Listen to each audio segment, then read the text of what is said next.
We're bringing you the flavors of the Florida Gulf with the beautiful citrus cedar plank snapper. Coming up next on the Taste of Caribe Royale.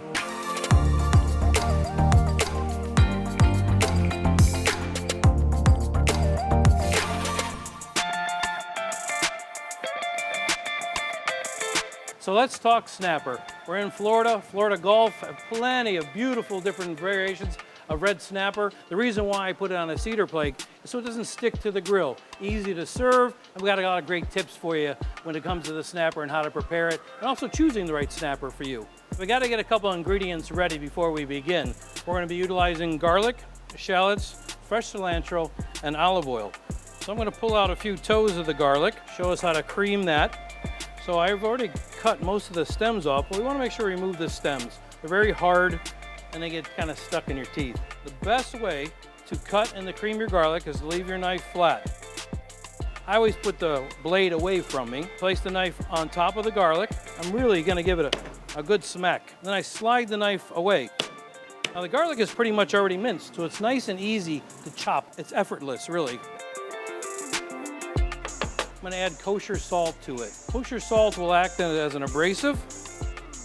Again, you'll lay the knife flat, pick the tip up, and you will continue to crush it. You can almost hear it. It sounds like sand as I use the knife to smash the garlic into a beautiful paste. This will help spread over the fish nice and evenly and really bring out a lot of flavor within it. Now we're moving into our fresh shallots. Now the shallot is really just a small onion, a little bit sweet, not as pungent as a red onion. Again, I like to grab with my thumb and my pinky to hold the product. I curl my fingers under. The knife is against my knuckles. Nice fine dice. So now we have our onions and garlic ready to go. We're gonna add our fresh chopped cilantro. So any type of parsley, cilantro, basil, you'll stack and roll nice and tight. It'll make it a lot easier for us to slice and to chop. Now don't throw the stems away. These are beautiful stems. We're actually going to put those in the cavity of the snapper. As we continue to chop, a couple methods. That's our one method. Method number two is I take my fingers and I place it on the cutting board. Well, my thumb is permanent on the board as well. So this is probably the most easiest for everybody. And then three is you'll rock the knife. We just want to make sure our cilantro is nice and fine so it bastes beautifully over the fish. Now we're going to add our fresh cilantro to our bowl and get ready for our lemongrass. Now lemongrass is kind of tricky. You're going to want to cut that in half, but I also like to smash it because as we smash it, we extract some of that flavor, the juices, and it'll help carry through our fish. So I'll do a couple of them. It's all about flavor profiles. So if you want more, add more. If you want less, add less. So we have our lemongrass, our cilantro stems. We have our beautiful slurry that I got to add the olive oil to. Now enough to make it almost like a little bit thicker than a paste. We want it not overly wet, but we don't want it dry either. We want something that's going to rub over the fish but stick to the fish. We'll swirl that around and get it ready for our fish. So now that we got our beautiful snapper, a great tip in choosing a great fish is to make sure that the fish looks very fresh. My finger, you can't even see where I'm pushing my fingers, right? So there's no finger indentations left in the flesh. The eyes are very clear and they're very moist. They're not sunken in, discolored in any way. If you could see how red and beautiful the gills are, they're not brown, discolored, and they're not sunken in either. It's a great indication that you got a beautiful fresh fish. Also make sure your fish is clean inside. And one of the last things is you want to be able to smell it, and it should smell like the ocean. It shouldn't smell fishy. One more quick thing, we just want to make sure we're rubbing our knife against the scales to make sure that there's no scales left on our fish. So we're going to cut or score the fish, and I like to use a fillet knife, thinner blade, thinner backbone, and we're going to slice it into 5 cuts. It helps to prevent the fish from curling when we cook it.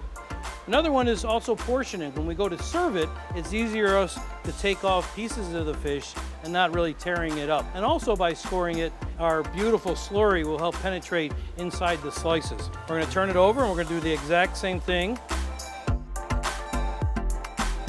Now we're ready to place our fish, our snapper, on our cedar plank. I've pre-soaked this cedar plank for up to 4 hours. So the plank is really nice and wet.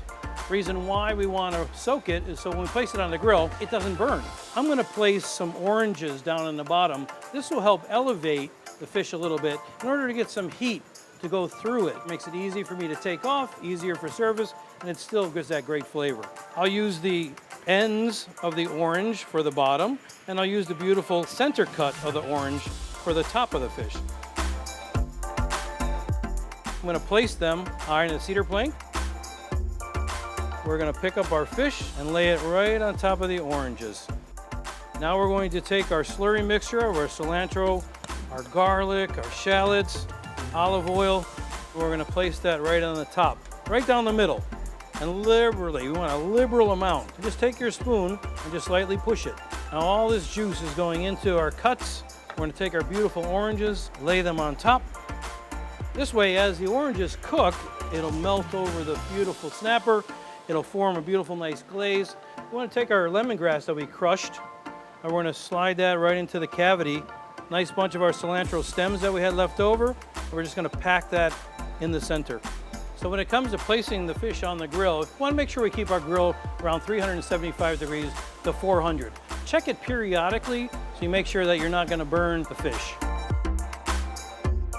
We've been kind of monitoring as we were going to make sure it's cooking properly. Now we're going to pull it off. It's looking beautiful, by the way. Make sure you have a pair of tongs. Cedar plank is very, very hot, and a nice towel.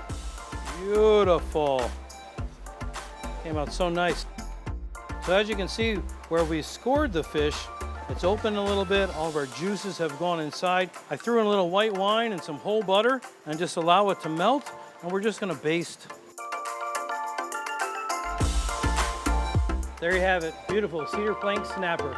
Make sure you subscribe to our YouTube channel and check out the CaribeRoyale.com. You can get the recipes and all we have to offer on your next vacation. We'll see you next time on Taste of Caribe Royale.